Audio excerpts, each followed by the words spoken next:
Hi guys, so this is a update on what's going on with me this cycle. I am just leaving work now. I am entering the 2-week wait. And I'm just going to go through what I did this cycle. I think I kept it pretty simple. I still continue to do the DHEA. I continue to take the coenzymes this cycle. I incorporated baby aspirin to increase my pH levels to pink sway. Thank you, Sanika, for your advice. I did increase my vitamin B6s, so I am taking a prenatal and an additional B6 to increase the uterine lining. And I'm also doing coconut oil as my omegas this cycle, and vitamin D. So that's what I'm doing this cycle.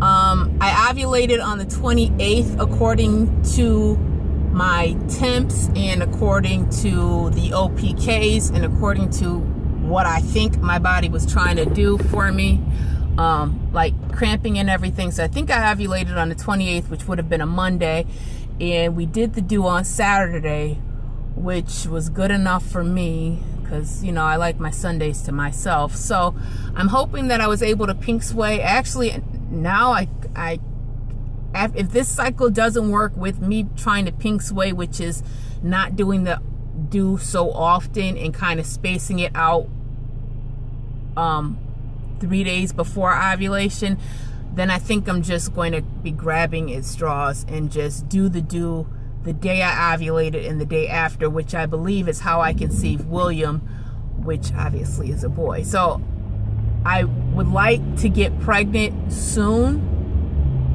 with a boy than waiting later and trying to hold out for a girl. Right now I want William to have a sibling, and it's really not that, I don't want to say not that serious, but I'm not going to be gender disappointed if I got a boy. Have you heard of that thing that's out? I guess gender disappointment. They have a term for it now. It's called gender disappointment. To where, you know, if you want a girl and then you get a boy, or if you want a boy and then you get a girl. So I don't think women in the trying to conceive community are actually overcome by this gender disappointment thing that's going out. I think we as women kind of just want our babies and we're happy with whatever we get. But I guess it you know, if you do have 5 boys and you're working on your last one, it's kind of like, well, I hope I have a girl type thing. So it won't be gender disappointment either way. I would love to have a girl, but at this point I really would love a baby. I would love to get my BFP and have a sticky baby, a healthy baby boy, a healthy baby in general. So with that being said, what's going on? How do I feel? I absolutely felt a little bit of discomfort this cycle, nowhere near as much discomfort as I did last cycle with doing twice the amount of soy that I should have been doing, or that I could have been doing, not should have been doing, but I did twice the amount of soy that I did, you know, well, last cycle I did double doses of soy. This cycle I only did the 1 estrogen pill, and I forgot how many milligrams of soy that had in there. So really hardly any discomfort. It feels like just a normal day, you know. So I don't know if that's, you know, I don't want to nitpick with my body symptoms, because I nitpicked last cycle and I was way wrong. Like, I don't know. I could have been right and just had a chemical pregnancy, or I could have just been misinterpreting the signals that my body was giving me, because she is my evil twin and she is a whack job. That's right. My body is a whack job. She's like my evil twin. She does the exact opposite of what I want her to do. Yeah. So I'm hoping that we're on the same page, me and my body today, or this cycle. And that's about it. I am on the way to pick up baby boy from the babysitters, and I found a rocking horse that I like to repurpose or reuse or thrift as often as possible to limit my carbon footstep, as they say. So I am buying a repurposed rocking horse today, which is exciting for me. That's like exciting because I took William to the library, and I'm not a very social person, as I mentioned before, and I obviously have a new baby, and I'm trying to not let my own introverted attitude wear off on him. So I'm trying to socialize him as much as possible, even though I find it socially awkward and my anxiety starts to build when I am around these mommy groups. I'm trying to get over it. It is tough. I am trying to get over it. That is tough. We went to the library, and we went on a busy day, not just like during the week when I go, which we have the whole library to ourselves, but we went on a day where I guess there was an already mommy group meeting there. And oh my gosh, there were so many kids and so many mamas, and kids were getting lost, and it was like hyper stimulation for me. And I think William was acting out too, or he could have been acting out because I was uncomfortable with so many people. So either way, we both at some point was uncomfortable, and we end up leaving about an hour into it, which I guess is good. You know, we don't need to stay down there 2 hours every other day at the library to work on sharing skills and all that other great stuff that you do with your baby or with your kids. So yeah, I was like reading a book, trying to avoid conversation. Does that sound weird? Because I'm like talking to you guys and got this whole video and have so many of you guys that leave me comments and I interact with, that I just don't like interacting on such a large scale in real life. I don't. That's my secret. So I was reading Firestarter by Stephen King. I'm like at the library, I'm like, oh good, I can get some reading done. And plus it'll be kind of a deterrent for additional conversations with a lot of women that are there, and they're all, you know, socializing with their Starbucks coffees and everything. And you know, I'm a little envious that it makes me so uncomfortable to do that. It's weird because I was there and I was in the group, but I really, really felt alone, like really awkward. And I got this dry ass laugh in these horrible social skills that I have to increase, trying to socialize with these mommies. So after a few minutes, I put down the book and said, all right, Tasha, the sooner you interact and you get to know some of the names of these mamas, the sooner we can leave and call it a day for the day. So I did meet a few mamas, but I was actually pretty happy when I left. I left and I was like, my armpits were getting sweaty and my hands were getting sweaty, and I'm just like, wow, I am really out of touch.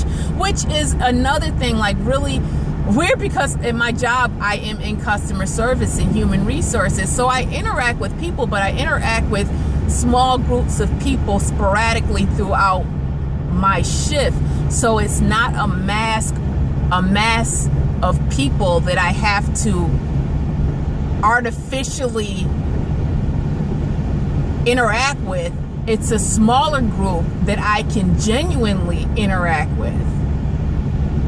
I hope that makes sense, guys. That's how my real life is. That is how my real life is. And I like I said, I joined a few mommy groups, and I've been getting emails. I paid the dues, because some of the mommy groups have dues, like membership dues, and you pay so much each month for cookies and crackers and, you know, all this other stuff they do. So I've joined like 3 mommy groups because I had this great plan in my head that I was going to just throw myself into this social pit of awkwardness and get over it, like I tried to with my fear of spiders, or my phobia of spiders. And the realistic journey of this is that it is not happening the way I thought it was. So I'm getting these constant emails like, when are you going to join, and yada yada yada yada. And I kind of have been ignoring them the past 2 months, and have been sending little texts back, emails back, that I'm just busy with vacationing, which I'm not doing, because I don't like socializing that much. So why would I take a vacation? My vacation is inside my house. So I'm sending these little, I don't know, fake texts like, oh, I'm on vacation, and you know, me and hubby are doing this or something like that. And it's just the farthest thing from the truth. It's like, I am home with my Netflix and my rollers and my son's building blocks, and we are watching Caillou.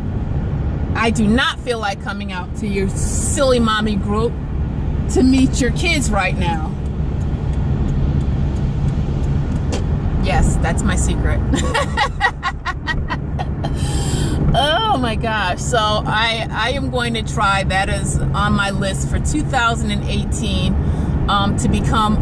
to get rid of more of my credit cards, because I am a credit card queen. I love my credit cards. I hardly ever carry cash.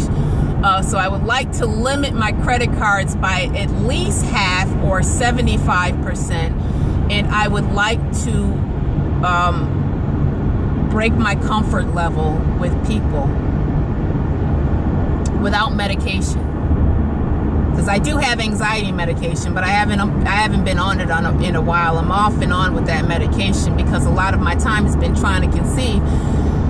Hence the reason why I'm trying to keep my system clean. But sometimes I do miss that buffer zone that I get with the meds, where it's just like, I don't feel this, you know, like I don't feel the anxiety. My nerves aren't going all over, and my armpits aren't sweaty, and I'm not going a mile a minute, which I do all the time. Like, I am so methodical and time sensitive with my day that when my mom, true story, I just called her up, asked her, okay, Mom, when you want me to pick up William? I got out of work at 7. She's like, I don't know. And I don't know and maybes are just not in my vocabulary. I don't like those. I don't like the uncertainty of it, because it's a control issue for me. It's kind of like, what? Maybe? What the hell does that mean? It's either a yes or a no. Don't give me a maybe. So she said, well, maybe you can come pick them up now, or maybe you can pick them up later.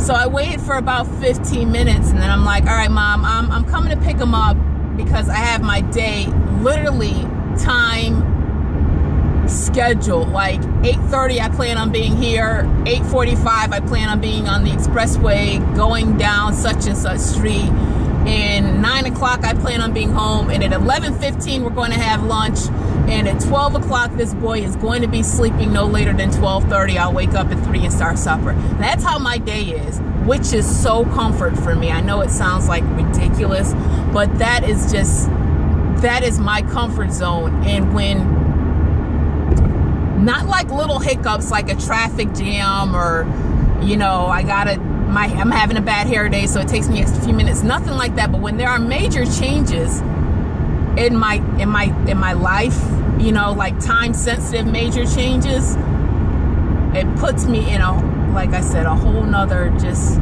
realm of uncomfortable feelings, and I don't like it. Oh my gosh, that was an awkward laugh, in case you guys didn't get it. That was one of those awkward tension release laughs.